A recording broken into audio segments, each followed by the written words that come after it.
Hey everybody, how's it going? So today we're going to talk about General/Secretary Ross in the MCU and how he may be turned into the Red Hulk for a potential Thunderbolts film. So this has been going on for a while, especially since the actor playing him, William Hurt, has reportedly been seen on a set for Black Widow, presumably for maybe a post-credit scene or just in general a scene that may lead to what could be Thunderbolts, since that's a project Marvel's been definitely trying to develop for quite some time. Now, so far in the MCU, General Ross, or Secretary Ross, as he's later on called in the MCU, has appeared in 4 movies, with the 5th one being Black Widow. And obviously, as I touched on before, this has led to a lot of speculation regarding the character's involvement and potential contribution to a Thunderbolts film. Whether this is him assembling the team, helping get the team government approved, or him leading the team, whether as Secretary Ross or as the Red Hulk. Now, if you want to go into the possibilities of him being Red Hulk, first you have to explore the things we know about the Hulk from The Incredible Hulk. Now, in that movie, audiences were introduced to a sequel program of Project Rebirth called the Biotech Force Enhancement Project. And this was the project that led to Dr. Bruce Banner becoming the Hulk within the MCU versus a more traditional origin such as the nuclear bomb testing, things like that. And under the leadership of Ross, Banner was told he was recreating a serum that would help prevent cancer and save people from radiation poisoning. But in reality, Banner was recreating the infamous super soldier serum, which he accidentally enhanced in an attempt to impress Ross, who at the time was the father of his girlfriend and colleague, Dr. Betty Ross.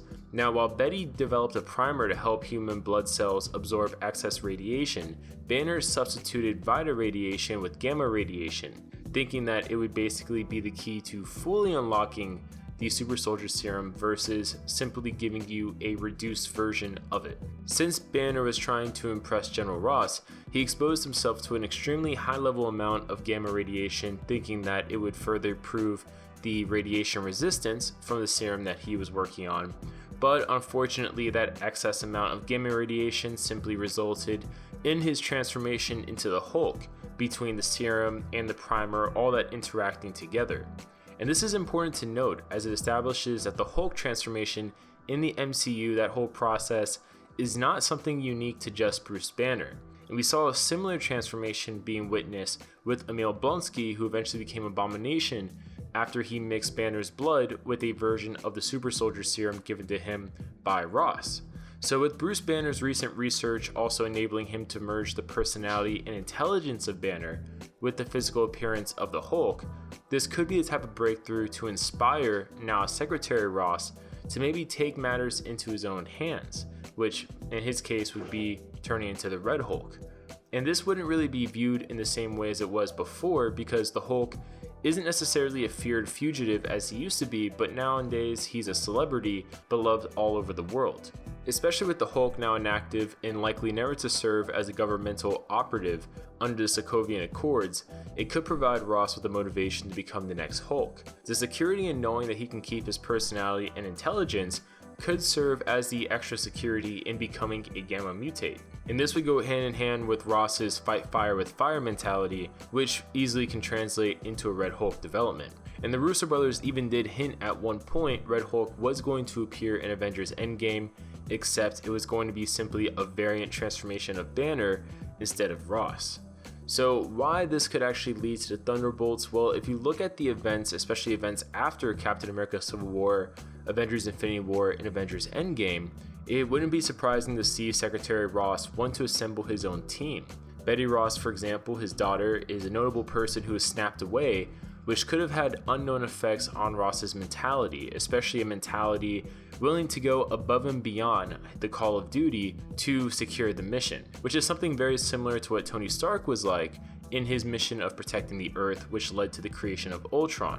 And there's also been a rumor that Ross is assembling a now Accords approved version of the Avengers, which was supposedly taking place before the events of Infinity War, and definitely after the events of Infinity War and Endgame likely will continue at a higher level, since they're not only preparing for Ultron events and Loki events, but potentially Thanos events. And this could actually be why Ross is appearing in Black Widow, because according to theories online, Ross will be recruiting Taskmaster and Yelena, aka Black Widow 2, into the Thunderbolts program by the end of the Black Widow film, which itself is set directly after the events of Captain America Civil War. So combined with the surprise invasion of Thanos and a now hopeless Earth without the Avengers, or at least without the Avengers we all know and love, Ross may feel a need to really fill that super soldier void with a now government aligned Hulk. Now, the MCU has actually built something like this before, with a group of anti-heroes and villains to be brought together and turned into either a Dark Avengers or Thunderbolts-like team. And with the initial Thunderbolts team organized by Baron Zemo, it was basically a supervillain team posing as superheroes. Now, the version most likely to be portrayed in the MCU is probably the route of a Thunderbolts team serving as a covert Black Ops organization, or not organization, but team, consisting of various anti-heroes and villains in the MCU doing maybe bad things, but for good reasons. In the comics, Ross became Red Hulk in 2008's Hulk #1 by Jeff Loeb and Ed McGuinness. And while the identity of the Red Hulk was a mystery in early comics, he had a few changes from Banner's Hulk, which made the character very interesting. For starters, Red Hulk maintained his intelligence. As he grew angrier, he would also emit energy like flames. And it was actually a really cool aesthetic design. Not really sure how they would maybe portray that in the MCU, or if they'd even introduce that in the MCU. But General Ross was mutated by AIM to become the Red Hulk, as he sought a better method of combating the Hulk. And like I said before, Ross has a very fight fire with fire mentality, so at a certain point he thought the only way to defeat the Hulk is to be a Hulk. Now, before becoming depowered by Doc Green, he organized his own versions of the Thunderbolts team, which included the Punisher, Agent Venom, Deadpool, Elektra, Leader, and another version of Red Hulk actually has appeared in the comics since then, and that was the US Avengers series, and this character's name is General Robert Maverick, and he uses a device called a Hulk plugin, which allows him to become a version of the Red Hulk for up to an hour, every 36 hours or so, and eventually he was also drained of his gamma enhancements just like Ross was. That altogether could be a really interesting way they go about introducing the Red Hulk into the MCU, especially if Ross is supposed to be in charge of the Thunderbolts. He would probably need a way to physically kind of assert his dominance, if you will, over all these other supervillains and superpowered beings, because it's unlikely that Ghost or Taskmaster, Yelena, really anyone would just blindly follow Ross unless it's either a Suicide Squad situation with the bomb in their head, or if it's a situation where at any moment Ross can become a Hulk-like being and simply smash them. Leave your comments down below. What do you guys think about this? And we'll see you guys later.